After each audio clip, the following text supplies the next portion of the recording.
Hey, I'm Shamar. And I'm Andrew. We're going to be doing a deep dive on all the connected DC animated movies and their cinematic universe. Yes, I'm here to discuss the interconnected storylines and point out how jacked everybody is. And I'm here to share deep comic book knowledge like Batman having his own sneaker line. So check out yet another DC animated podcast. Part of the Forgotten Entertainment family and coming soon wherever you listen to your podcast. Hi there, I'm Lloyd. And I'm John, and we're from Pint Comics. As we dive into your favorite pop culture topics, we may just Occasionally use language that could be considered globaloney. What? No, I mean... Oh, foul. Exactly. Offensive. No doubt. Crass. You bet your ass. Sophisticated. What? No. Anyways, you get it by now. It's mostly just gutter talk. And one more thing. Watch out for spoilers. Sometimes we drop them like trousers. You've been warned. Listen in.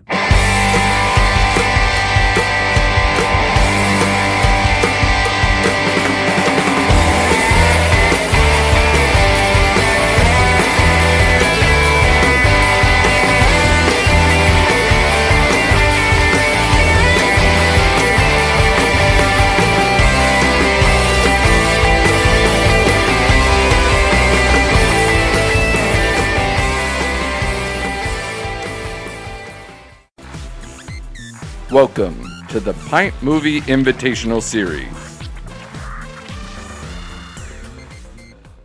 What the hell is that? That's Officer Lewis, San Diego K-9. You're all under arrest.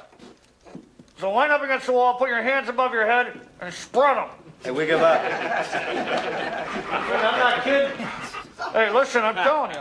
One command out of me, he's gonna rip your throats out. So line up against that wall. I'm scared shitless. How about you guys? Get out of here. I don't know why it just did that. Did you hear that? Yeah. It's never done that before. I don't know this is my wife's account. There's probably some legal reason. Well, you maybe didn't hear that at home. Welcome to Pint Comics, but this is John from Pint Comics, and I hit record on Zoom, and for the first time in like 80 Zoom shows we've done, a voice came about and said, "This meeting is now being recorded." I'm not sure if that will have been audible to the audience at home. That was quite funny. So here we are. It's a Pint Movie Invitational. And the Manster is off this week. Manster's taking care of some family stuff. We've been recording a lot of the brand new On the QT shows lately, and of course keeping up on Pint Comics. So he needed a little bit of a break. I gave him a breaky poo. Called in the big guns. I called in the official scientist of Pint Comics, Professor Joe. You might remember him from our Triple T episode, where me and him both agreed that Superman 4: The Quest for Peace is kind of tolerable. I don't think anybody saw that coming. Joe, what's going on, man? How you doing? How are you? I just want to say congratulations on being able to record in person, because I know you've, at the time of this recording, you've done some of that. So it must be great to see your friends in person and have a lot of fun doing that. That's what we're doing here at my house. Finally seeing everybody, having grandparents over, and I think we're running a hotel for the vaccinated. So yeah, well, you know what? It's a good time right now. Right now is a good time, and we got to take it, as it comes. And I know, I don't want to be the harbinger of doom, but I know you had mentioned to me at one point that come fall time we might be distancing again, and I know that you're a man in the know. I will take all of this very happily, and if we have to go back to that for a little while, hopefully it's just a little while. Yeah, I think we'll be seasonal for a short amount of time, at least a couple of years, maybe, but I think the worst is behind us. I'm hoping. I have no inside information. That's me, fingers crossed over here. Yeah. You people at home can't see Joe. I can. He's blinking his eyes in a pattern. So I think he's trying to tell me something. I don't know. I don't know if that's true or not. I could be totally It's Morse wrong. Code saying SOS. Right? SOS. SOS. COVID is looping. Yeah. It's gathering strength. It's looping and it's coming back. No.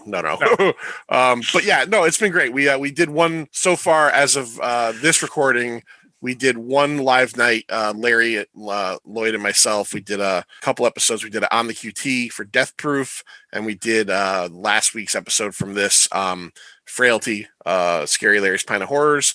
And at the end of this week, Lloyd and I are having another guest on coming over the house. So we'll be doing 2 more episodes. So yeah, it's nice to get back after 15 months of not, doing it at all. I think we put on a pretty good show. I think we got pretty good at Zoom recording, but it was so much more effortless to sit at the table. It felt like it flowed much easier. When I edited the show, it felt like it edited easier. Like there was less blank space, and you can't fake the feeling of just being able to look at someone in the eye, not over a screen. Like me and you are going to do fine, and it's nice seeing you, but like it'd be better to see you here. It'd be more comfortable to see you here. So so Zoom has been very important in the last year of Pint Comics, but I can't wait to hit the button on unsubscribe eventually, where we don't have to do this anymore. So, like I said, this is a PMI, Joe, right? Let me start that over. This is a PMI, a Pint Movie Invitational episode. We've been doing these about 3 years now. Now, if you've never heard the show before, anybody out there, what we do is we invite our friends on and we give them the carte blanche. Pick a movie, any movie for any reason. Your choice. We'll review it. Okay. We'll talk about it. We'll do the whole 9 yards. We've done a ton of very different things. We did a very strange horror movie called The Greasy Strangler. we did the Jim Henson film Labyrinth. Let's see. We did. I'm trying to think of some other ones. Star Trek: The Motion Picture. So I mean, people just pick whatever they want, and sometimes it is a film they love. Sometimes it's a film they just felt like talking about. But we always start these episodes off by asking the person what movie they picked and why they pick it. So this is your time to shine, Joe. What movie did you pick for us to watch, and what is the reasoning behind you picking it? I chose 1989's K-9, approaching 1 year of being a Pint listener and enjoying my time. And I think any day now, I think is the exact 1 year of my first episode since you and I reconnected after 30 years. And in the last few months, you've pulled out some pretty big anecdotes of our past that even I can't remember, and I have a good memory. So I chose this movie because we actually saw it together back in April of 1989. So I thought, we could revisit it, see if it holds up. You know what makes me laugh about this, Joe? So I brought up a couple anecdotes. I brought up the one where leaving the homecoming game, I realized that you were on the football field. Saw you. I remember seeing you. You had your helmet under your arm. You were standing like in the white uniform of Middletown High School. It wasn't dirty. It was very clean. You're holding the clipboard and the Gatorade. No. And then I also brought up several episodes ago at this point the fact that you were the first person to describe the Terminator 2 trailer to me, like in a random, like we saw each other at Bob's Surplus and a very popular clothing store in Middletown, Connecticut. And I remember you telling me about this. This is way pre-internet. The funniest part about all that is that those are really weirdo rando memories. And then when I asked you what movie you picked, you said you picked K-9 because we saw it together.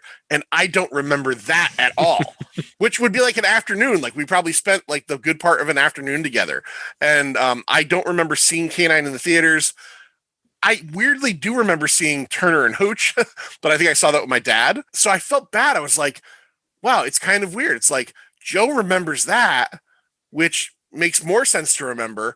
And here I remember these weird details, and I don't remember going to see K-9 with Joe. Did we see it at the Middletown Movie House? We did. I think it was actually not at all like a weekend. I think it was some random Tuesday night or something.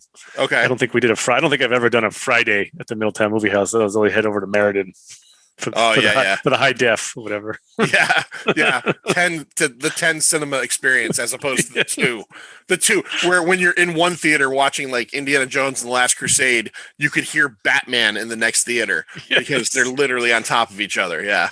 Any break in sound is just, you hear like the air conditioner blasting in the.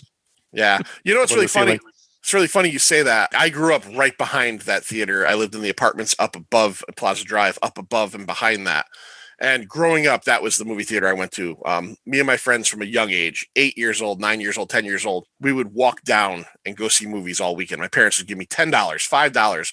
That would get you a movie. I mean, it sounds like an old person thing, but you get a Snickers bar or a popcorn and a soda, and that would be your afternoon. And we would go see movies. I saw Back to the Future like 5 or 6 times. I saw Ghostbusters 5 or 6 times. I saw Dune like 5 times, right? And that's a almost intolerable movie.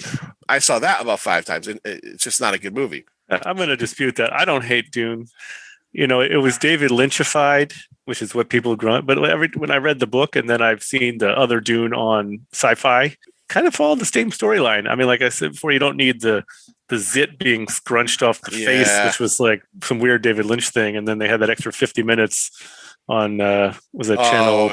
Yeah, the director's cut. Yeah. Yeah, but I don't hate the original, but I'm more excited for the new one. So Yeah, I don't hate it either, but like in comparison to like, you know, Batman and Back to the Future, it's not a movie you'd go see 5 times in the theaters. But that's what me and my friends would do. We would just glom onto stuff, you know.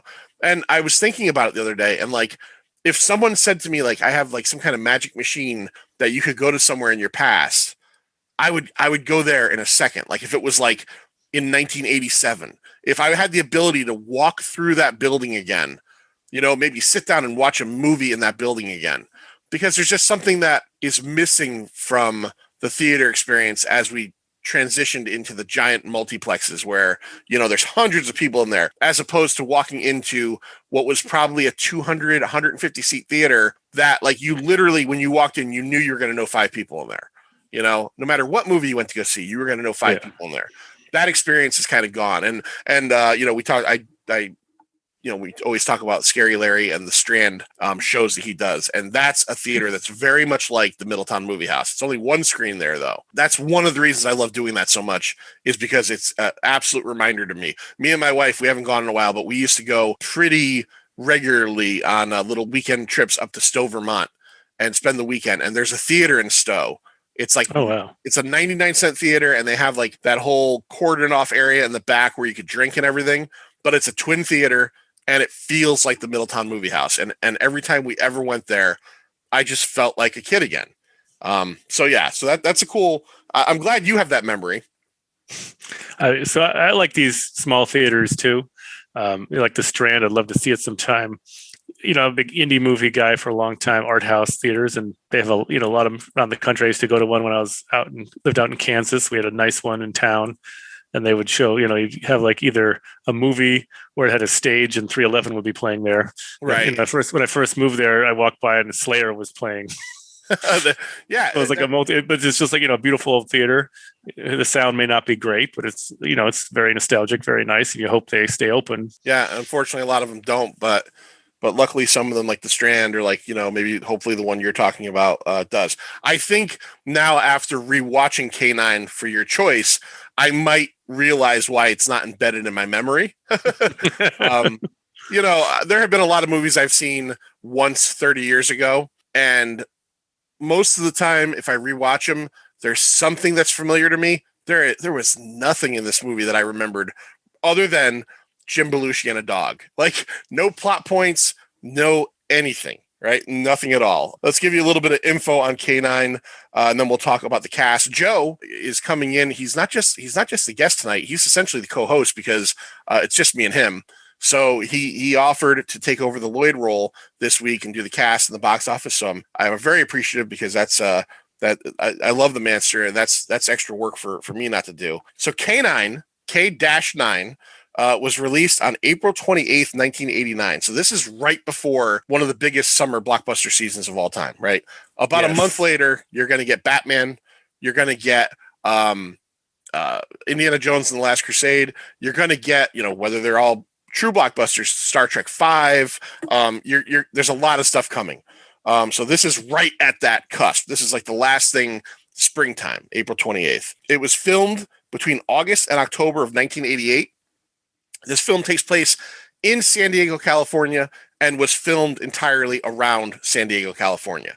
So I've never been to San Diego, but I'm assuming if you've ever been to San Diego, there's probably a lot of little landmarks you would notice. As a matter of fact, who the hell was it? Oh, no, different story. Forget it. I'll get rid of that.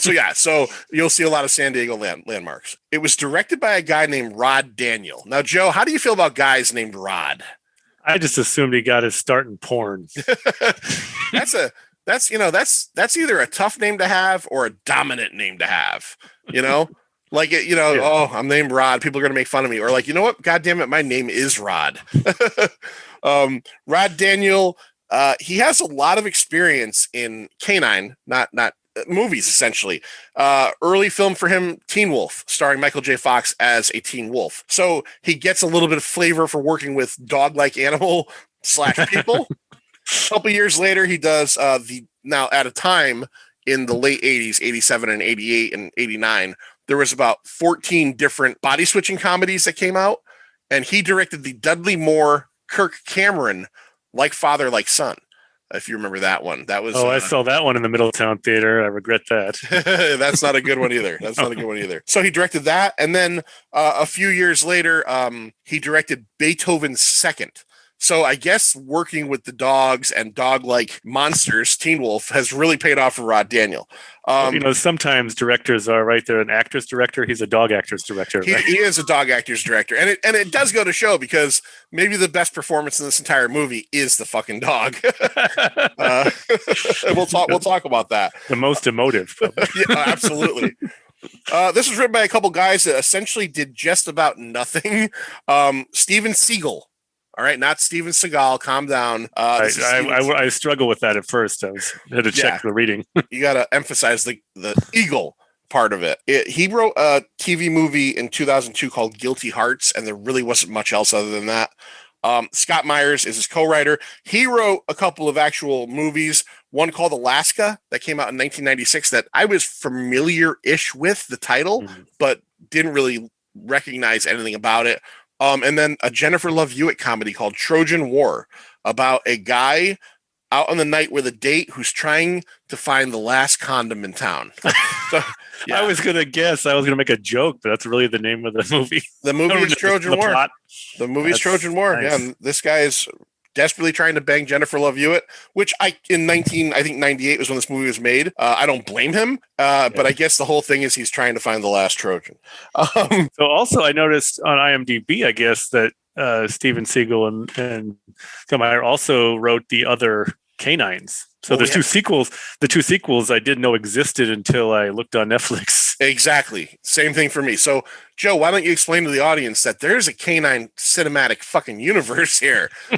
Well, I don't know anything about it because I've only seen one K-9, but apparently he returns. And of course, dogs, if he was like one in 1989, by 1999 and 2002, when the sequels came out, he's probably getting a little bit old for a dog. Yeah. He certainly might have lost his sense of smell to find the drugs by that time. So the sequels were, I'm not sure which came first. I didn't write it down.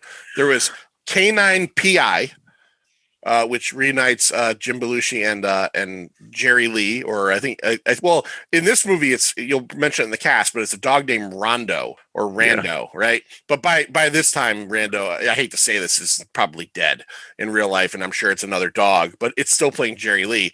And then in 2002, it was K-9-11. So, and they're back together. They're back at it. Like this isn't an action comedy that anybody asked for three of, but we got three of them, which, again, just like you said, I did not know this until I started doing research on K-9. Well, so I'll play. It's probably K-911. It's my not K-9-11. You're absolutely right. It just shows how forgettable it is. Yeah, you're absolutely right. It's K-911. It's like the phone number, not like the Porsche. Yeah, not like the Porsche. Yeah, absolutely. All right. It's not the terrible American tragedy. It's 911. All right. So, Joe, why don't we start talking about who's in this thing? So we have Jim Belushi. I guess he really put his name back there as James Belushi, but brother of John. I think less psycho, less troubled, probably less tragic, but actually not a bad actor himself. No, Jim Belushi, I think, has had a hard rap because of whose brother he was. But you know what? Exactly. He's very serviceable. He could be charismatic. I don't want to say he's really ever really good in anything, but he's not bad. He also never tried to really be John Belushi, Yeah, he was on SNL for a while, but he never tried to be that guy, Did he do the Blues Brothers sequel though? I think he did. And you know what? Yeah. The thing is terrible.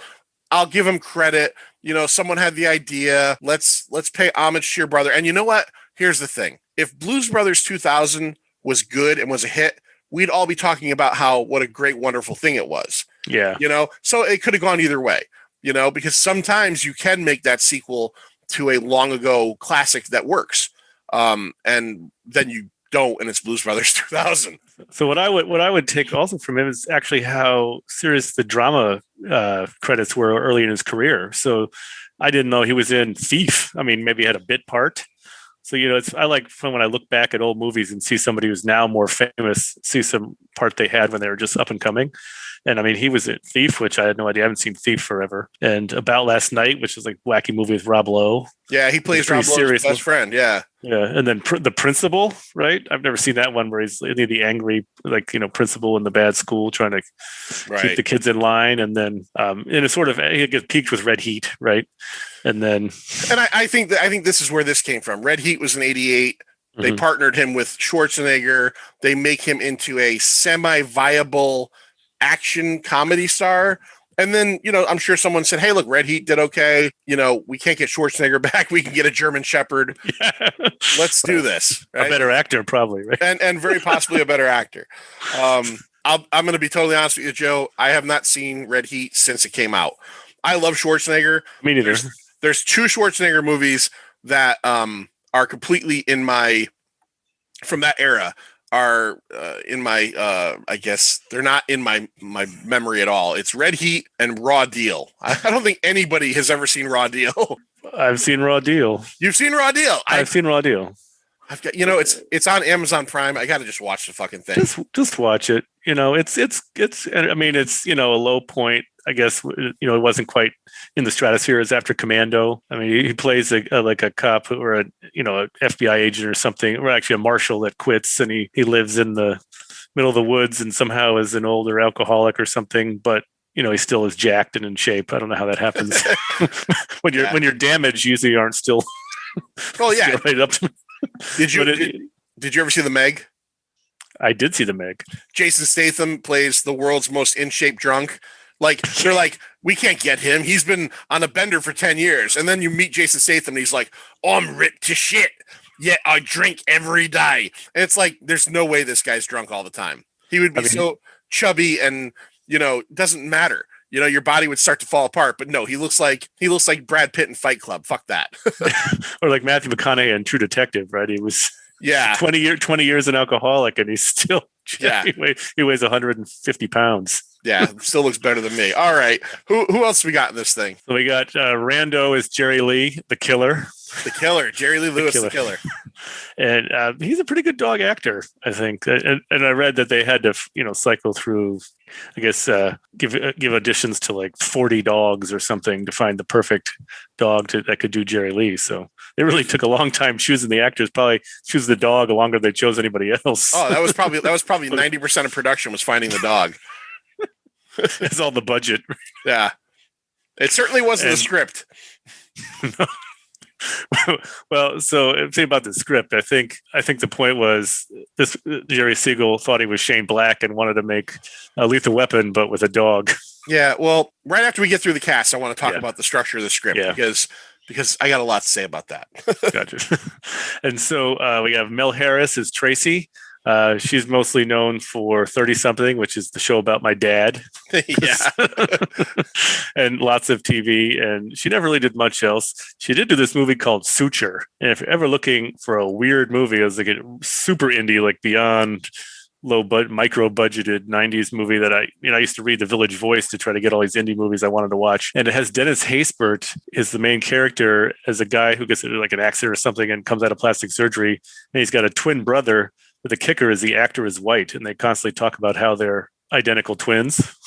But it's like a really psychological. It's like wishes it was pre Nolan, but that type of what's going on kind of movie, right? And that's probably the best, the weirdest thing Mel Harris has been in. Yeah, that's about it. I mean, TV 30 something and that. Yeah, she hasn't done much in a long time. I mean, she certainly was the best looking person on 30 something. Yeah, and best looking person in this movie too. Yes, that's true. That's not really hard. No, not at all. Only the dog is probably second, I guess. Yes, yeah. Jerry Lee's very cute. And Kevin Tighe as Lyman, the bad guy, the drug dealer. Yeah, Kevin Tighe is a good actor. He was in Roadhouse. I'm a big Lost fan. He was John Locke's father in Lost that caused all of his problems, or at least contributed heavily to them. So I guess part of the script talk I wanted to get into surrounds Lyman's character, right? So Lyman in the 80s, right, in action movies, Lethal Weapon and stuff like that. The bad guy in most of these movies was either some kind of like businessman that was doing something nefarious or a politician that was doing something nefarious. But we knew what they were, right? So like if you think about Lethal Weapon, you knew what the bad guy was in that. If you think about, Die Hard, you knew. In this movie, you really don't know what he is other than the bad guy. He is some kind of businessman, but we don't know what. He owns a warehouse. He owns a warehouse. He has a very nice indoor pool with a lot of fake, like palmy type tree things. He's willing to get his hands dirty and shoot people and dogs. But like, and from the beginning of the movie, we know that the Belushi character, Michael Dooley, the cop, is fucking dead set on getting Lyman. He talks about Lyman from the beginning of the movie, but we never know why. There's never a second where they say, this is why he's been after this guy for so long. They say 2 years or something like that. All it would have taken was like, and then there's also this whole plot device that goes away kind of quickly in the beginning that like the new lieutenant can't get anybody to become Dooley's partner here. All they had to do was say that Lyman killed Dooley's last partner, right? Like he knows he killed him. So this is why he doesn't want a new partner. This is why he wants Lyman. But we get none of that. We just know that he doesn't like Lyman. He thinks Lyman is a bad guy. That's it. That's the extent of the fucking script in terms of like, but you don't realize he keeps saying he's so this close to getting him. He has got zero evidence, but he's this close. Everything he does in this movie, whenever he thinks he's going to like, is like police entrapment, or he doesn't do anything by the book or anything that would fucking stick. And I get that. I get that's a trope they did back then, but literally he has nothing on this guy. Nothing. Not a fucking thing. Nothing. He can't even prove that he was behind the helicopter shooting, which is straight out of Lethal Weapon 2. We'll literally skip all the way to the end, and when he murders the guy, like you have to wonder how this thing ends after the credits, because there's got to be some kind of tribunal or something. Well, yeah, we'll get into some of those other gripes. I have the same opinion because, there's just no real driving plot. You don't really know what's happening, but let's save that for after the cast. Yeah, absolutely. We can probably, the gripe will be done in 15 minutes. So next we got Ed O'Neill as Brannigan. I think that, it's a glorified cameo, but we're running out of people here. But you see he's trying to escape Al Bundy, right? Show he can really act. And I think he is a really good actor. He is a great actor. And this was like year 3 of Al Bundy, around there, year 2 maybe. When I saw his name in the credits, I went, oh, cool, Ed O'Neill. And I assumed immediately he's going to be like the police captain. He's the K-9 officer in one scene. He's essentially the almost plot device to get the dog to Jim Belushi. That's it. That's all we get of him. Well, no, I mean, he's the K-9 officer and apparently the hostage negotiator, because why does he get the hostage situation without a dog? Yeah, that was weird. You're right about that. Yeah, and I never saw Dutch, but apparently that was pretty good. That was his first probably big movie, right? Or Dutch, whatever you call it. Dutch actually is very good. John Hughes, but much lesser known, yeah. And so he has, fortunately, a glorified cameo. And we're pretty much getting down to glorified cameos, like I said, people who are now more famous maybe than they were then. So we have Pruitt Taylor Vince as Benny the Mule. And he shows up everywhere. And somehow he looks creepier then than he does now.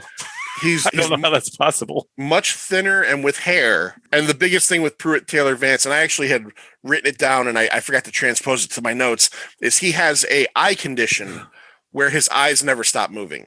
And it's not a character choice. If you ever see this guy in any movie, you'd recognize him as kind of the heavyset bald guy. He almost looks like Vincent D'Onofrio, and his eyes are always darting back and forth. He was actually probably most famously for genre fans, he was in Constantine. He plays he gets killed early on in the movie, but you would know him if you saw him. But yeah, you're right. He's like probably 70 pounds lighter in this, and he's got kind of hair, and yeah, he's more unsettling. But yeah, the eyeballs are moving the whole time in this thing too. And he's actually had he pops up as a smaller character. He's got a pretty impressive filmography. I mean, David Lynch movies, Deadwood, Identity. He's in more places than I thought. I mean, I knew right away who he was. But, you can't always place exactly where he was in. It's actually pretty impressive, cameo or not, the movies he's been in. Yeah, agreed. And then, of course, we have Dan Castellaneta as the waiter, before Homer Simpson came around. Yeah, right So- before Homer. Yeah. Yeah, right before Homer. And that's really all. It doesn't really do much else. And then William Sadler is the car salesman who wasn't doing much back then, except it was probably before he played Death in Bill and Ted's Bogus Journey. Well, that's what's crazy about the William Sadler role is that William Sadler is in this, and he has a very small role as a car salesman, 2 minutes. The following year, in 1990, he's the villain in Hard to Kill. He's the villain in Die Hard 2, you know? Oh, it's yeah. like, Yeah, you're right. I forgot about that. it's strange that he's such a small role. And then, and then 91, he plays Death in Bill and Ted's Bogus Journey. So, and if you go back and listen to Pint of Comics top 10 character actors episode, he was on my list. It's weird that like he pops up because there's a few times in this movie when someone pops up like Ed O'Neill or Dan Castellaneta or William Sadler, where I'm like, okay, when are they going to pop back up again? And they're fucking gone. Yeah. Yeah, it's really serious, just cameos. And it's impressive. Like William Sadler, he keeps popping up, right? Yeah. Up to this day. And he is really good. I've never not liked him when he gets a real role. I mean, I like the movie Trespass. I don't ever saw that one. I saw Trespass in the movie theaters. I did too. And I bought the DVD many years ago, and I had not seen it in a long time. And back in October or November of last year, I was isolated due to COVID exposure, and I watched it again. And that's a fantastic fucking movie. Bill Paxton and William Sadler together, just fantastic. Yeah, that was a great movie. And then lastly, we have Jerry Levine, who was just the best friend from Teen Wolf, right? Yep. And Iron Eagle, which is one of my one of my favorite. Teen gets into an F-16 and goes to Libya to rescue his dad. Absolutely. And again, Jerry Levine shows up, and you think he'll pop up again. Doesn't pop up again. And then there's two more that I want to bring up real quick, again, for their weird pop-up factor. And I don't have either of the actors' names because I wasn't sure how far you were going to go.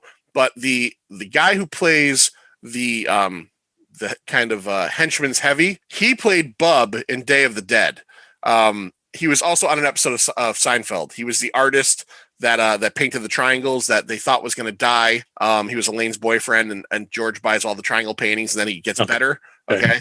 And then the other guy who plays Halstead, the car dealer owner, was the butler on The Nanny. Did you ever see The Nanny? I never watched The Nanny. I've only seen it like one time. That was him, though? Yes, that was him. I was like, I've seen it like once.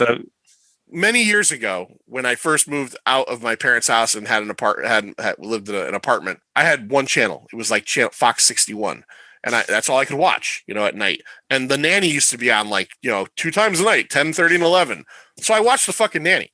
And this guy was on that show. And as soon as I saw him, I went, is that the fuck? Because he played the proper English butler on that show. And I'm like, fuck yeah, it is him. It is him. That's so I was looking through the credits, and I had a hard time figuring out which one was which for those guys, like to look them up because they've aged so much in their pictures. Yeah. If I didn't know them ahead of time, I never would have gotten them now. You know what I mean? I'm like, which one's which, The guy who played Bub and who played the henchman in this, which again, you get used to these 80s action movies with these really badass henchmen like Gary Busey as Mr. Joshua and Lethal Weapon. Yeah. And you get this guy and he's such a fucking pussy. Like you're like, he actually like almost epitomizes the rest of this movie. It's like, we don't do nothing right in K-9. Yeah. But yeah, his name is Sherman something and he played Bub. So and he looked familiar to me too. No one's afraid of someone named Sherman. No, General Sherman. That's about it. That's about it. Or the tank, Sherman tank. Okay, that's fine. All right, so that is the cast. Let's talk about like what happens in this thing. So it starts off with Officer Michael Dooley, right? How would you describe Michael Dooley, Joe? A slovenly rogue, perhaps. Exactly. He's San Diego's hotshot cop. He plays by his own set of rules. You've heard all this before because you've watched movies from the 80s. Yes. He doesn't want a partner, and it starts off very strangely. The credits immediately are confusing because we get the sense from what we're seeing that we're in a parked car. But it seems like we're in the same parked car where simultaneously people are having sex and then other people aren't. And then people are having sex. And then you realize that we're kind of just seeing all the cars that are parked in this lot. So there's one car. All those boxy cars. All the boxy cars from the 80s. Yeah, what you would describe as a sedan, And so we realize, okay, this is kind of like a parking lot situation. And we get Michael Dooley, and he's sitting playing his favorite game, Manhole, one of those little handheld games, And he's essentially, we find out he's waiting for an informant to come talk to him about Lyman, right? His whole thing is he's got to take Lyman down. He gets impatient, and he runs over to a car, a nicer car, because he figures it'll have a cellular phone in it, which again, this is a car phone. He jumps in the car, and the first giant laugh we get is that he jumps in the car of two people that are fucking. And it's very awkward, and he wants to use their phone because he wants to call his girlfriend, because just like every other cop in every other 80s action movie, he's never home on time. The job is more important, right? Joe, you've seen all this before, right? I mean, it's very formulaic. I mean, I know, and back then I wanted to be that person. Yeah. Like, look how cool. He just does whatever he wants. No consequences. Nothing. I mean, his car gets shot up by a, machine gun, and he's escaped. Thankfully, it wasn't modern day. He would have just called on his own cell phone and be dead, but he was able to get away. And if even after that, his lieutenant is like, "Oh, you just got shot. You should probably want to take it easy." But they don't push that. Like, you don't see. Is there an investigation into who tried to shoot a cop? Usually there is, but doesn't seem like the department's on any kind of alert. No, they certainly don't give a shit that someone tried to murder him. Yeah. So essentially, a helicopter rises from above the range there and blows his car away. And he like the cool rogue he is, he's like, I guess someone's mad at me. And then we get to the next scene where, he's talking to his lieutenant, and what does the lieutenant want him to do? What does the lieutenant want him to take on, Joe? He wants to get a partner, right, of any kind. And he labels a couple of guys, or he offers a couple of people up, and he's like, no, I don't like that. And what about so-and-so? I forget the guy's name. The lieutenant's like, he's dead, right? Yeah. He says, yeah, I would work with him. He's been dead. All right. So we get the feeling that this guy, again, like you said, he's a slovenly rogue.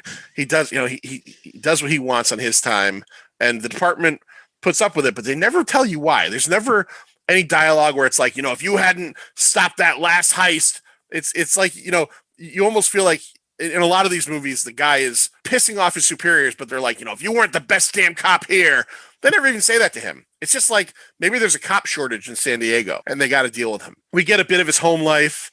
They live in a very 80s apartment, right? That's what I noticed too, right? The glass wall, the glass cube wall, which I'm not kidding, Joe. About 3 or 4 months ago on HBO Max, I watched Action Jackson, which I hadn't seen in a long time, and which, by the way, I will recommend right now, is a much better movie than K-9, of the same ilk too. 80s action film. It's on my list, my HBO Max list. All right, check it out. But there is a scene in an apartment with a glass cube wall. Yeah, in the 80s. What the fuck were we thinking? Every episode of Miami Vice, which is my favorite show of all time, has a glass wall with the cubes in it.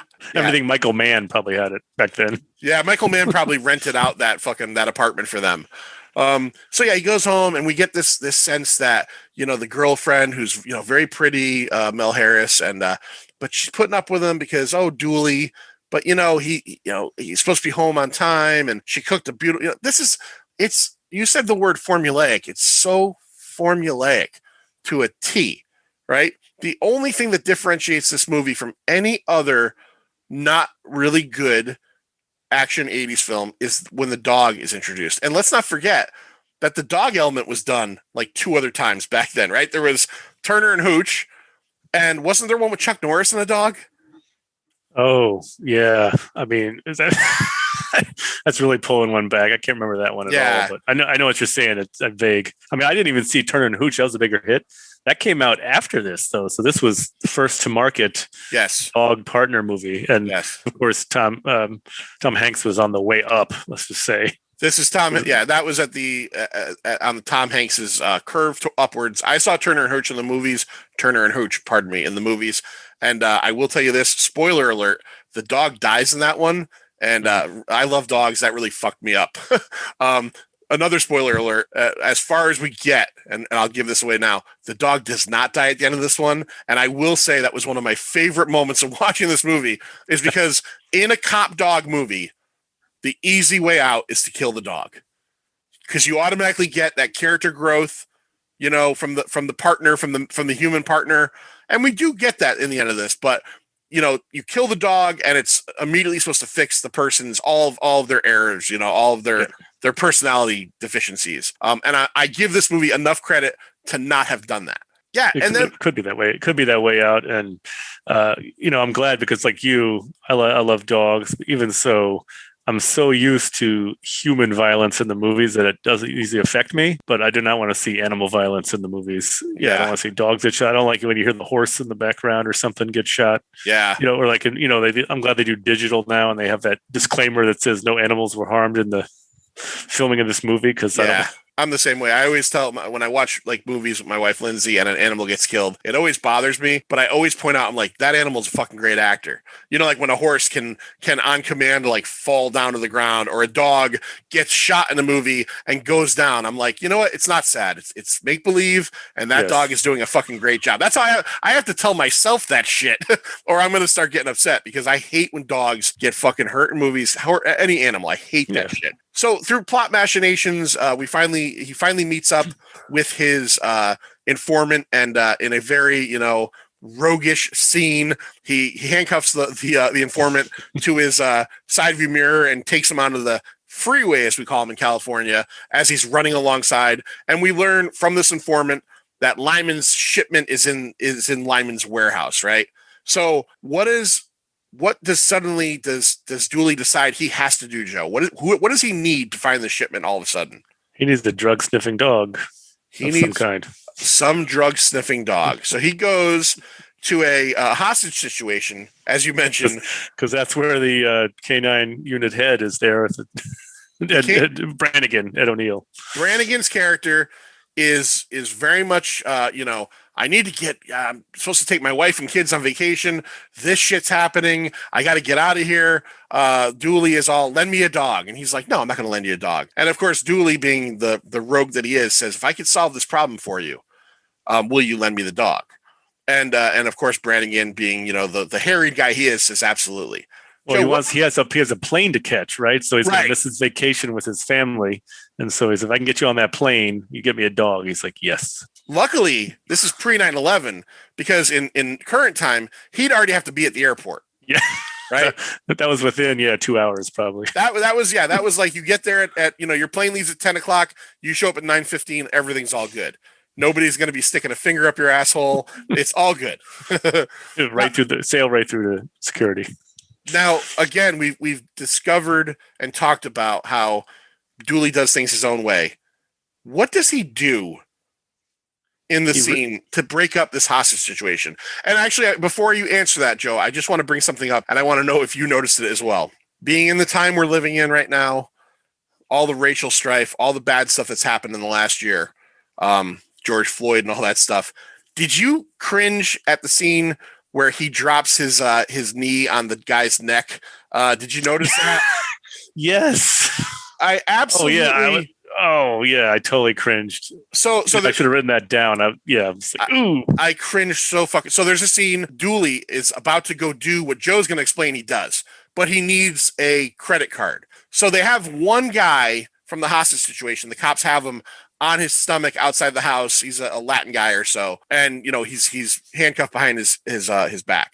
Dooley is going to go essentially steal his credit card to use it for nefarious means. As he runs over to get the credit card out of his pocket, he drops a knee on the back of the guy's neck. Which again, I'm sure that is some form of actual restraining cop maneuver that they're allowed to use to an extent. But after the last year of what happened and all the terrible shit, to see that in a movie was like, oh man, my stomach actually turned a little bit. So yes, he takes the credit card. It's a gold card, by the way. And what does he do with it, Joe? He rents a car to ram through the wall of the house to break up the criminal hostage situation. He walks across the street to a Avis, or I don't know, a Budget, where the guy, I don't have the actor's name, is one of those 80s character actors we all know, right? Yeah, I meant to put him on there. I forgot. He's a cameo. I think he did Seinfeld too. Like you recognize that guy, and really slovenly. Yeah, immediately. Immediately, you're like, okay, I know this guy. But yeah, he rents a car. He gets all the insurance on it, the glass, the liability, everything, fire, flood, tsunami. Yeah. And then he drives the car across the street and into the drug house or whatever it is, and then takes everybody down.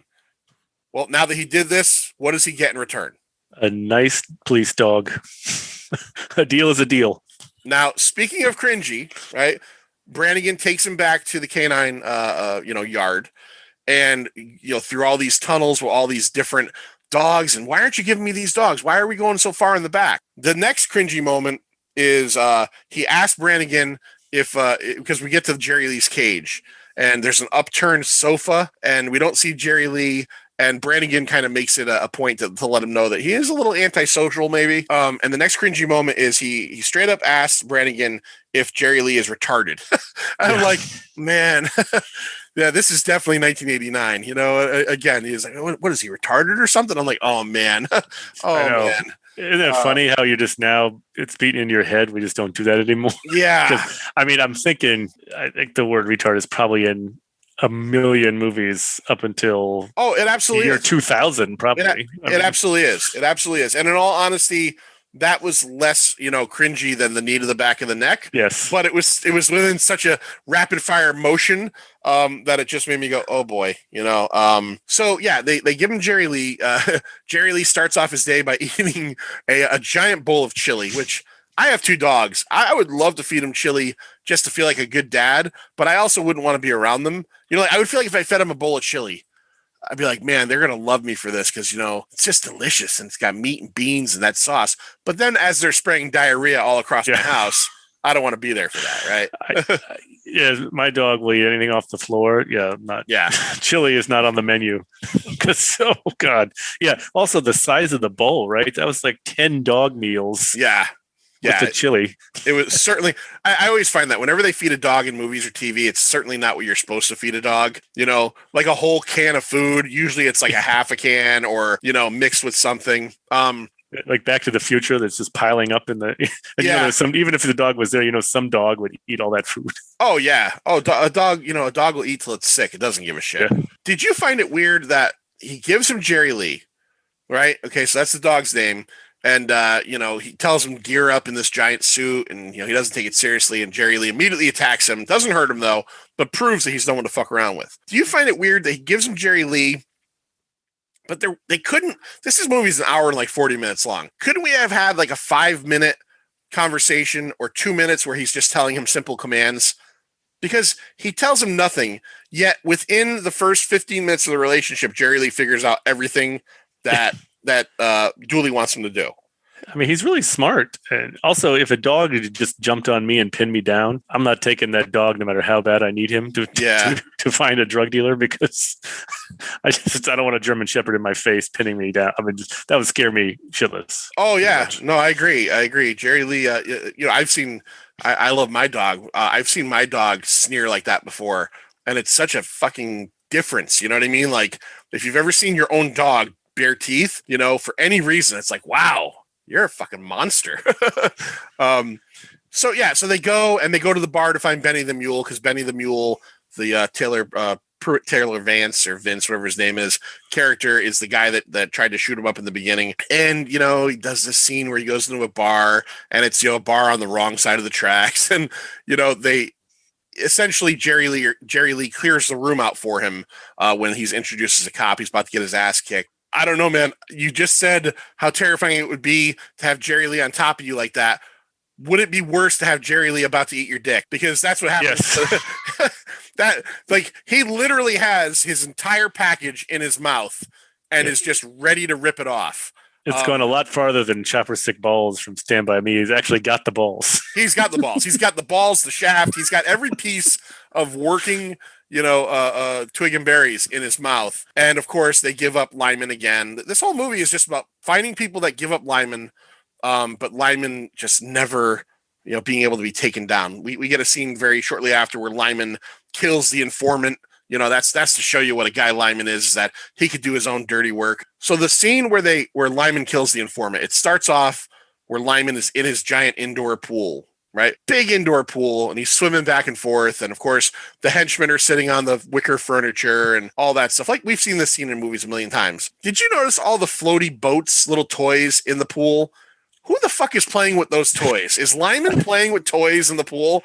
He's like, I didn't even notice that. As he's swimming, there's like 3 or 4. Like if they had said, if there was a line in it, he goes, where, I can't kill someone today. My goddamn grandkids are in town. But no, he's just like, I'm picturing in between. He's like Francis and Pee Wee Herman, having battles and everything like that. and I almost would have appreciated it because it would have made the Lyman character an actual character other than just an 80s businessman bad guy trope. Well, my guess is they could only rent that house for like 20 minutes or something, and they just didn't have time to clean up the owner's grandkids' toys. Joe, I would say the next time you watch this, look out for it, but I have a feeling I know where this is going. All right. I'll take your word for it. Yeah. And can I go back to the bar scene? So first off, he goes in there, right? They're like brawling with each other, but no one leaves. So they're just like fighting. And then everybody just stands up and gets mad at him. Like I couldn't tell why they were brawling and no one left. So he just ends up with a bar of nobody, everybody got beat up, but nobody's hurt. And they're all just crowded around him ready to kill him. You're absolutely right. I don't know. Yeah. I don't know. And then also who called the cops? Because the only time the cops show up is when no one, like they don't show up twice, I guess, but who would have called the cops? No one in the bar is going to call the cops when they're trying to kill a cop. And there's nobody outside. It looked like it was at, the side of town that had empty buildings. So I'm like, wow, the cops finally show up to help him, but who would have possibly called them? Yeah. Nobody in that bar would have called the cops. That's for sure. Yeah. So when you see all the inconsistencies, I couldn't figure out. Like, well, here they show up, but like no one. There's still. He just walks away and leaves. Do you like this movie more, Joe, when it's trying to be an 80s action movie, or the moments where it's trying to be a buddy movie between Jerry Lee and Dooley? Like for example, the scenes where he goes to the store and he buys the dry shampoo and the deodorant for him, and Jerry Lee bites the deodorant can and destroys it. Or where he takes him and because again he's a rogue, he has this classic like 60s Mustang convertible to teach Jerry Lee a lesson who won't put the deodorant on. He runs him through a car wash, which I can only imagine the hot wax would kill the dog. But anyways. But those are the moments where we're learning that they're endearing to each other. He brings him home, and as he's trying to, as he says, make love to his girlfriend, he gives Jerry Lee a giant T-bone steak to satiate him. Do you like those? Do you think that it works in either direction? So I don't think those are mutually exclusive, right? I mean, because I always go back to this movie as like a soft lethal weapon, right? I mean, you have a lot of two guys with mismatched personalities. Here you have a dog and a man with mismatched personalities. I don't think they're exclusive. You can do buddy comedy and action. I guess the comedy part is what I thought. I thought it was funnier back then. So in my head, it was a lot funnier. I didn't laugh. Like the scene where the guy's handcuffed to the car, that one stuck out in my head all this time when he's got the guy digging down the exit ramp. Yep. And I thought I was like, oh man, that's like scary. Like, that's like talk about a breach of protocol or something. Just dragging the guy. So all these, I think it all works. You can't keep them apart, the buddy part and the action part. I just thought that the comedy part just fell flat 99% of the time. Yeah, agreed. Yeah, you certainly like we talked about with the knee pin moment. You certainly can't drag a guy on a car, in 2021. It's just so much of this. I mean, it's 32 years old, 31 years old at this point. So much of it is dated now, but it's kind of weird. They both exist together, but it feels at times like it's trying to be one or the other. One of the weaker scripted movies that I can remember rewatching in a long time. Because like I said, I feel like there's no backstory to it. We don't know why he dislikes Lyman so much other than the fact that he's done something. I would have loved 3 extra minutes of dialogue or something setting up what Lyman is. Like he's a hedge fund manager, or he owns a bunch of condominiums. What is he? Like, we even tried to introduce the MacGuffin of the fact that he's shipping cocaine in like those used or in the brand new cars. But you still don't even see him in the cars, do you? We don't even see it in the cars. We don't know what he has to do with Halstead or the automobile. Like, there are other movies where we've seen stuff like that happen, where we know, okay, this guy's whole ploy, he's shipping the cocaine, and we get a little bit of that. Like, why is he doing that? And that's part of his deal. We get nothing in this. We learn everything just from Dooley figuring it out as it goes along. I mean, where does Lyman get the drugs? Because I guarantee you that down there, the guy in the U.S. getting the drugs is not the boss. The cartel is the boss. Right. So like, how is he so powerful that he can just, the drugs are coming, I'm going to sell them all. And you're really not the man in San Diego. Yeah, it's just no backstory. You don't know what you just assume, right? He's a real estate guy because that's what everybody does. That's good for money laundering. But yeah, you have just no idea what's going on. I think, I'm not a writer. I don't know if you write for fun, Joe, but I mean, if someone handed you this script, I would read it and go, can we just write like a little dialogue about how, Lyman got off on a technicality. He also killed Belushi's last partner. Belushi knows it, but nobody else could pin him for it. But Belushi knows it. And that is why he's got such a fucking hard on for this guy, but no, just instead, it's like, we're supposed to believe he's just this really dedicated cop that really, and then we get the whole scene where eventually, again, straight out of the 80s playbook, they kidnap his girlfriend, right? And they leave a message on the answering machine. I don't leave the evidence. They leave the evidence. We got your bitch. And if you don't come, it's like, what? And then we get the very, Dooley goes to the ritzy party that Lyman is having and calls him out in front of all his friends. And he has this incredible idea that if he gets arrested by his fellow police, they're going to think that Lyman will think that he's in jail for 24 hours. That's when he's going to do the big deal. Right.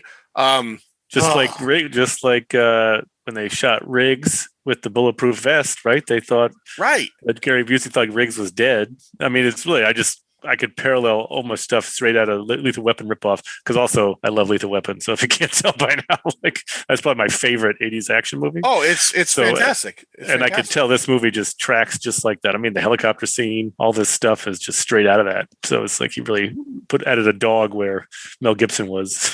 Did you? I think I wrote it down. The budget on this thing was $17 million. Right. So at the time, that's actually a pretty decent budget for what we're looking for here. But we get none of the giant like explosions. Yeah. We don't really get any of there's no action set pieces in this thing. Right. The biggest action set piece in this thing is at the end when when Jerry Lee is chasing Lyman to the helicopter.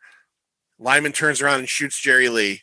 And then Dooley unloads a clip in Lyman, which there's gonna have to be some kind of like paperwork on this. But instead, at the end of the movie, they're going to Vegas. They're on vacation.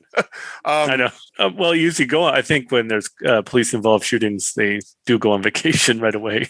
Maybe not a Vegas vacation. Maybe like a we have to see you at the shrinks like 3 times a week. You know what I mean? And talk about Internal Affairs wants to talk to you. Yeah.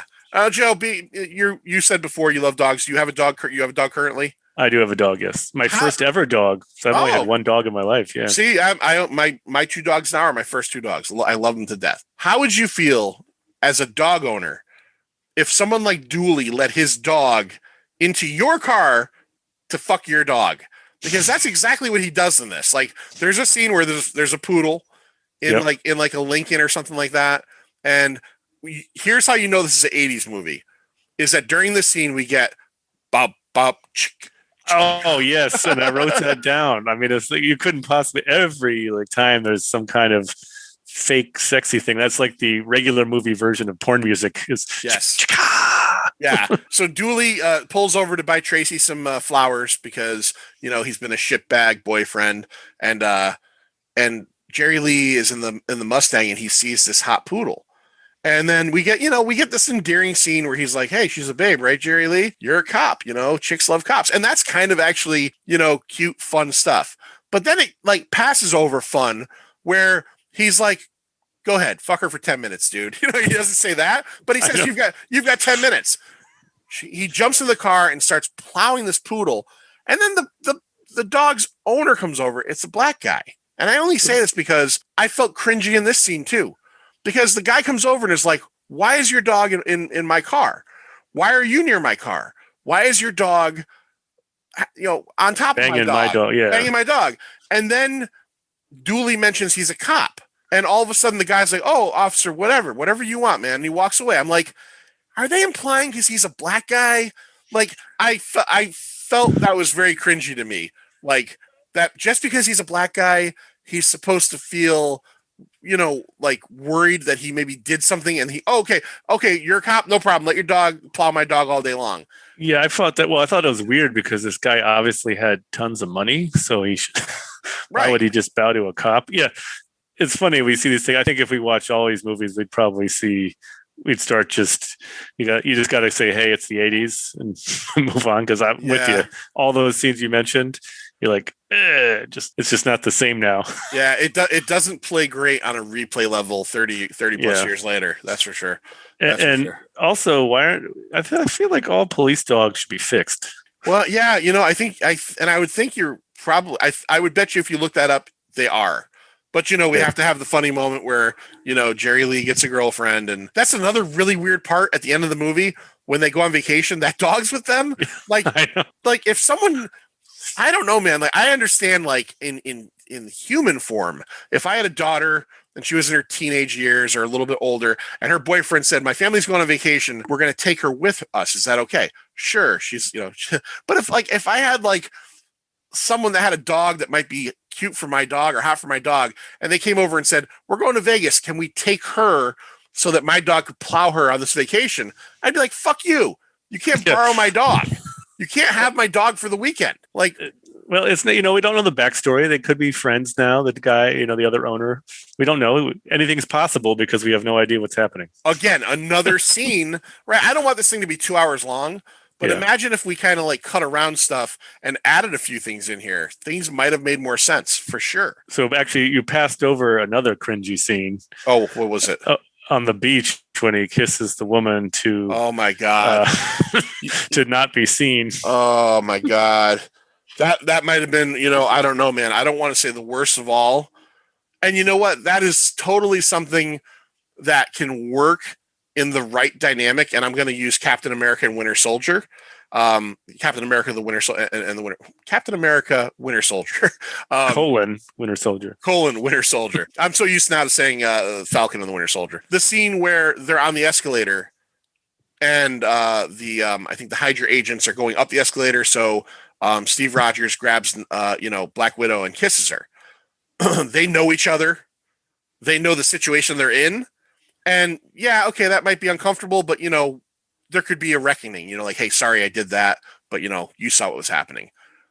Joe, describe this scene because it's mind blowing. I mean, it's in 2021, it's mind blowing. I think even in '89, it's crossing the line. I mean, first off, he's basically trying to hide on the beach because he realizes Lyman's there with his meeting. Is it Halstead? Right, and they're meeting on the beach, and he doesn't want to be seen by Lyman. But all of a sudden, the dog's going crazy over. Jerry Lee's going crazy over a frisbee, so he's dragging Dooley back and forth on the beach. Which you think you'd see that one of those guys would just turn their head and say, "Why the hell is some guy screaming, running back and forth, holding onto a leash?" It wasn't Halstead. It was one of the other henchmen that Dooley punches off of the building and kills that nobody checks into again. Like, remember when they're on top of the building and, Dooley punches him, the guy falls to his death. And again, just like everything else in the movie, like he just leaves the scene. He leaves the scene. Like, what kind of carte blanche does Dooley have? I'm sorry. Okay, back to the beach scene. Well, and for all the listeners, you can see just how disjointed this movie, because our discussion is so disjointed because something pops in our head and then we go like criticize it. Yeah, so I think our discussion tracks with the movie inexplicable. Absolutely. But so this scene, so he's running back and forth. And he's trying not to be seen.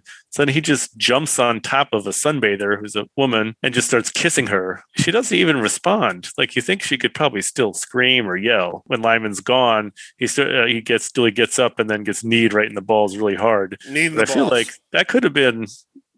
I mean, that was super cringy, and at least Black Widow is a superhero, an Avenger, even though she's not super powery. But and she knows Steve Rogers. But this was just, oh my God. But also with the writing of this movie being so, the writing of this movie being so, I don't know, fucking happenstance or strange. There was a part of me that thought that when he pulls away and says, "I'm sorry about that," that she was going to kiss him back because Yeah. that's the kind of movie this is. You know, Yep. I was actually relieved that she kneed him in the nuts. That's true. I would have been even more relieved if she actually started screaming for a cop. Yeah. That was pretty bad. And you know, so also speaking of the guy who falls off the roof, right? The guy who tries to shoot him.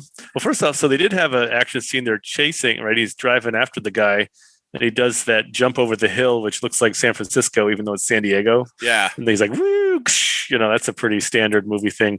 But yeah, then the guy just falls off the wall, like off the building, and he does the 80s thing where he falls slowly and he crashes through the glass. Yeah. And then they had one of the few one-liners. It was like, this is a guy who has the right to remain silent, or something like that. Oh, honestly, I mean, I tried to pick up things like that because there were some pretty bad jokes. And that was like, I laughed at how dumb it was. But then also, yeah, he just leaves the scene after killing a guy. No cops show up. He just drives away, right? Just no accountability. Just let me leave the scene of a person I just was responsible for his death. Right? What kind of paperwork is involved in this guy's life? Like, it seems like none. It seems like absolutely none. And then, like, let's not even, you know, we go back to the scene I talked about earlier, goes to the party and causes the ruckus and gets arrested by the cops, which is all part of his plan. It's not part of the cops' plan. The cops, arrest him. And then again, through plot machinations, he gets free from the cop car and then uses Jerry Lee to subdue his commanding officer and the other cop.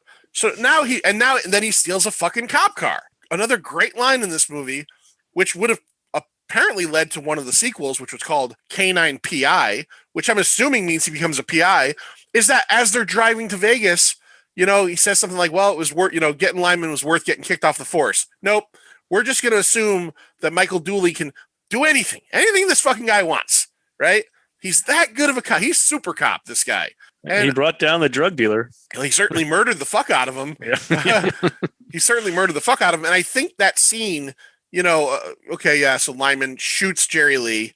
Jerry Lee falls to the ground. He's been shot in the chest. I understand the idea of that scene is that Dooley is so mad and they've grown so close together that he unloads a clip into Lyman. But still, it's super overkill. And then, Joe, you're a scientist. You're a man of science, and you know people in the medical field. I don't know. A cop brings a canine dog to a regular hospital, right? Would they ever work on the dog? No.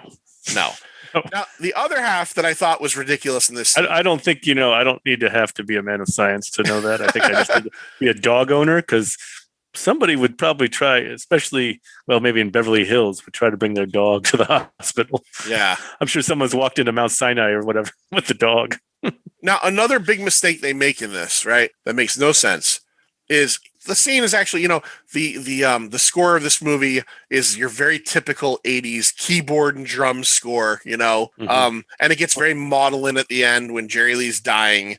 And, again, good dog acting. When he picks him up, he's slumped over, and you're actually like, oh, no matter how much you dislike this movie or don't care, you're like, fuck, I don't want this dog to die. He's obviously doing his job. When he dog could have gotten an Oscar. Yeah, the dog's holding it down, right? He brings the dog to the hospital, and he's obviously very concerned. And he brings the dog in. He finds a doctor, and the doctor is like, I can't work on a dog. Now, at that scene, and he says, I'm a cop. And the doctor's like, I don't care. I can't work on a dog. He pulls his gun out and puts it on the tray, like he's threatening the doctor now with a shooting. If I wrote that scene, the tearjerker line would have been, he's a cop too. You know what I mean? Like, yeah. You're going to help him. He doesn't say that. He pulls his fucking gun out and puts it on top of all the fucking very sterile tools. Yeah.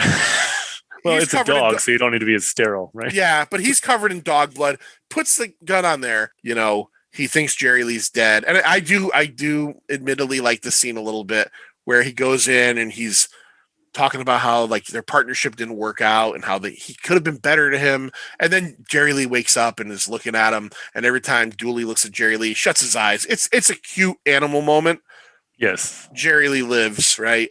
and they're best friends now, and they're going to be partners forever. But yeah, I don't know, man. Did you think that was just like unnecessary to like pull the gun out on the doctor? I thought that could have been written so much better if he had just appealed to him, with like, I'm a cop and this is my goddamn partner. I need you to fix him now. But we don't get that. And I expected that. And because I hadn't remembered what happened, and I was like, "Oh yeah," I was disappointed. Just plead with him. This is a cop. This is my best friend. This is my dog. Whatever. And just say I'm a cop. Not here. Let's take this little gun out, because that's usually the trick, right? Right. I mean, that was the trick earlier in the movie that Lyman pulled. He has the gun, then squirts the dude, the henchman in the face with the squirt gun before he gets the real gun. Yeah. Yeah, that was very. I mean, that's a lot of things. And same with the Dooley sort of. And when he gets away from his own boss, I think he probably could have gotten out of that charge without having to have Jerry Lee, basically make it worse by having the two other cops on the side of the road, right? Yeah. Like, there's so many ways they could have changed this movie. Yeah, I'm not a writer. And if I sit down to write something, I cannot put the thoughts together. But when I'm a much better editor. And so like I'll see a script or something, I'm like, oh my God, this is terrible. You could change this a little bit. Yeah. And I think a lot of movies are like that. This one I don't think I could do anything with this. Yeah, this one screams for help. Absolutely and totally for sure. Although I will say the scene where, he's trying to, have sex with Tracy Dooley and he's trying to get rid of Jerry Lee and really sneaks into the bed to ruin it with the Jaws theme. Yeah.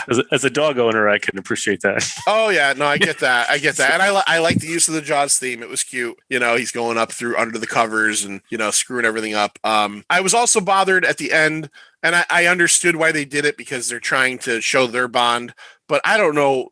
I would hate to think any doctor out there would just ever say it's just a dog. You've taken the Hippocratic Oath. I get it. You're going to protect people at any cost, but you think that a dog's life isn't worth anything? You're a shitbag doctor. Get the fuck out of here. So he's a surgeon.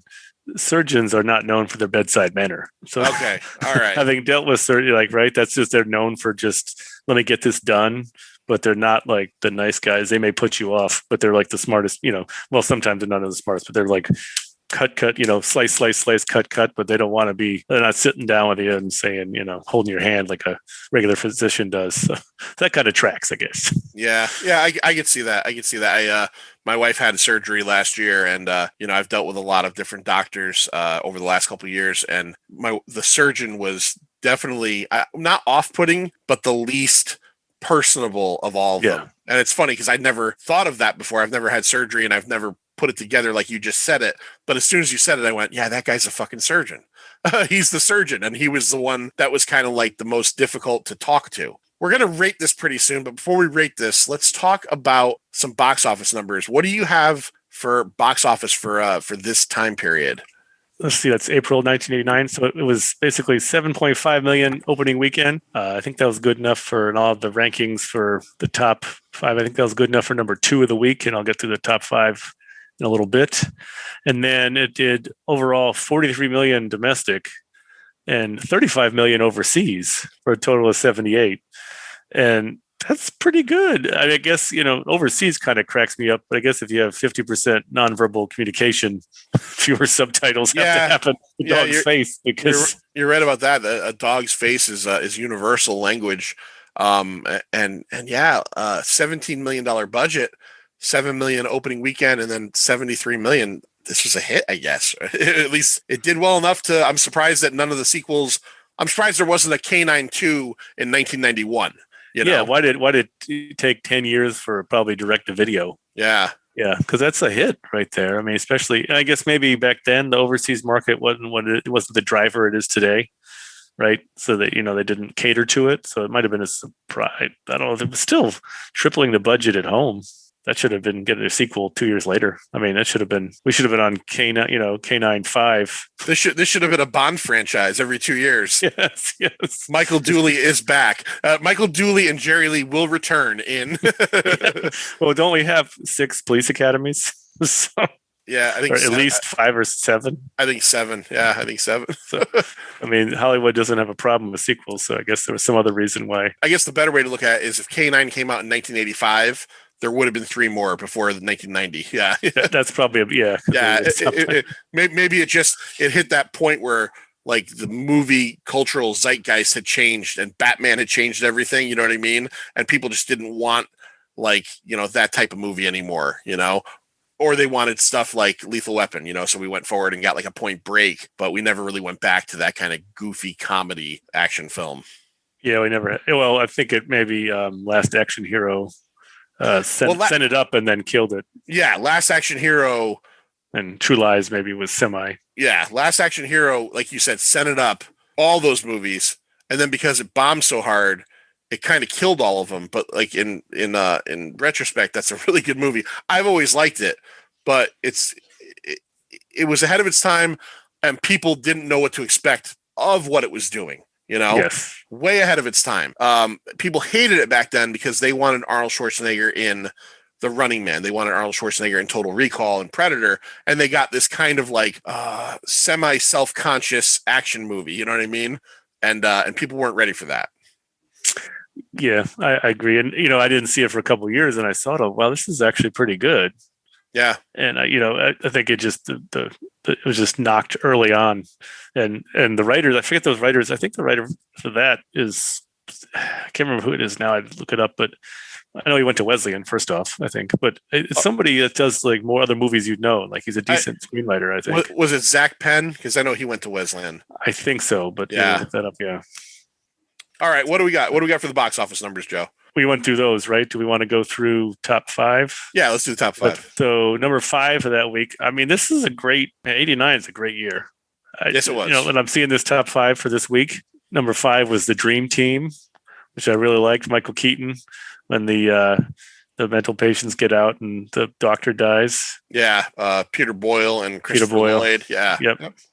I really liked that movie. Saw that in the theater. Number 4 was Criminal Law with Gary Oldman and Kevin Bacon, and I saw that in the theater. It's forgotten, but I definitely saw that in the theater. And I don't Oldman's like a lawyer that gets Kevin Bacon off of some murder, and I don't know if it'll hold up. It was good, but it was a hard R and not lighthearted. So I think it was just still number 4 for the week, and that was.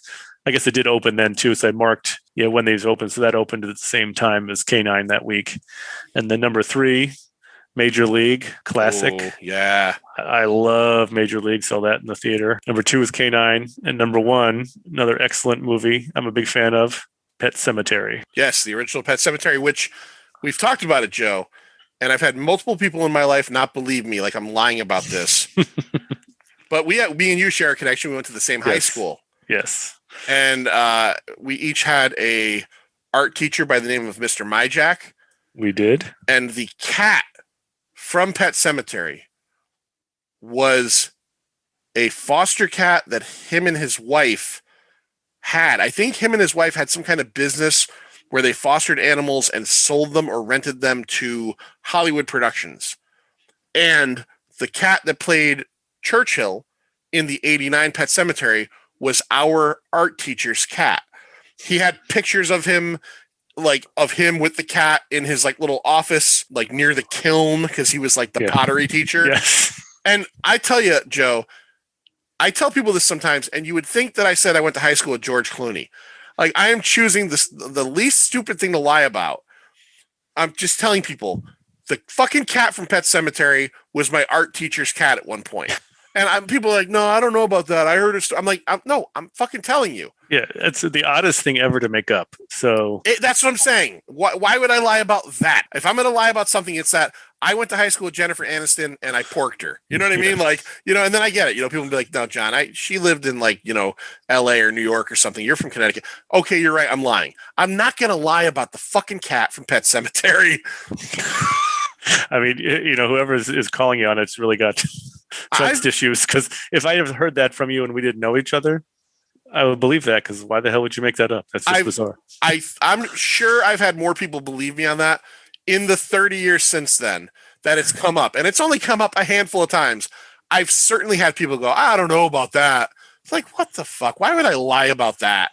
So yes, our art teacher, Mr. Myjack, who hopefully is still around. I don't know if that's true because he was probably in his 60s then. Yeah. And this is 1992, 3-1, but he owned the cat that was Churchill. And I guess Well, it was one of the Churchills. So he was apparently what was big about the cat was if you showed it a certain toy, it hissed. So this cat was the hissing Churchill. Oh, okay. See, I didn't So Mr. realize Myjack that. told me that. So yeah, so he would do all the hissing, which the cat did a lot of hissing. All right, Joe, let's get to the point we get to in these episodes, and let's talk about what we rate 1989's K-9. Pint of Comics rules. If you've never listened to the show, we rate on a scale of 0 to 5. Quarter and half scale are optional, of course. I'm going to go first. First of all, thank you for picking this. Thank you for remembering the fact that we saw it together. I still feel weird that I remember much weirder things and not that, but that's okay. Well, I'm the same way. I'm sorry. I think that because no one told me about the Terminator trailer, I instantly remember it. Yeah. But yeah, no, and it's fine. It just always stuck in my head. It always stuck in my head because I remember you explaining to me the liquid metal effect, and I could not understand what you were saying. And then the way you got it through my head was you said it's like the water snake in the abyss, except it's like mercury. And I went, oh, I get that. And again, kids, there was a time before the internet. You couldn't see trailers on your phone. You had to go to the movies and see them and then have your friends at like random shoe stores tell you what they were all about. as a side note, and we saw it in Bob's stores, and I did pretty much all of my shopping in Bob's stores. So when I started playing football, I had no like workout shirts and shirts to go under my pads. So I bought a bunch of Bob's shirts because they were like $2 a buck that just said Bob's on them. Yep. And I took them to college, and so like everybody on my team just knew me as the kid who wore the Bob shirts. I remember somebody went to it's Arizona or something, and there was a Bob's, and they came back and said, "Joe, there's a Bob's in Arizona." Wow, I thought it was some like random place. Yeah, it was weird because it was definitely the same logo. So yeah, I was the Iowa guy who represented, or the guy in Iowa who represented Bob's. Nice. Another funny Bob story is Bob's Surplus, which eventually became Bob's Store on Main Street in Middletown.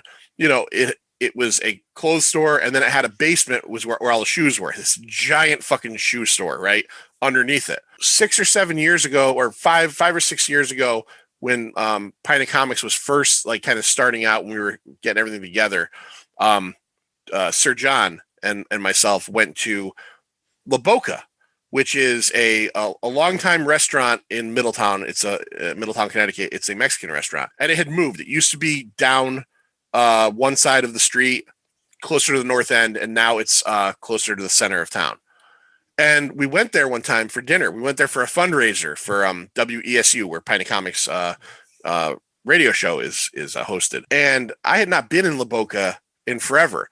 And as we're sitting there eating, I realized that the wait staff keeps going down this set of stairs. And I suddenly fucking realized You're in Bob's. We're in Bob's. And I swear to God, I said to John, John, was this fucking Bob's? And he's like, yeah, this used to be Bob's Surplus. And now there's a wall they built in between. So like, instead of it being kind of open, the staircase is there, but it was like literally like, holy shit. It was like a Shyamalan moment for me where the whole plot came together. All right. This has been great for me and you and anybody in Middletown, Connecticut, but anybody else is like, shut up. All right. I'm going to rate the movie now. Very bad script, very bland. Characterization is just not there. Jim Belushi, he's Jim Belushi in this, you know what I mean? Funny Chicago guy, like he's playing Jim Belushi, I think, which he plays in a lot of stuff. And it's kind of endearing to an extent, but affable. I think the term is affable. It's affable. He's affable. The character's not very good. There's no rules to this guy. Jerry Lee Rando, the actor, brings it up a lot for me.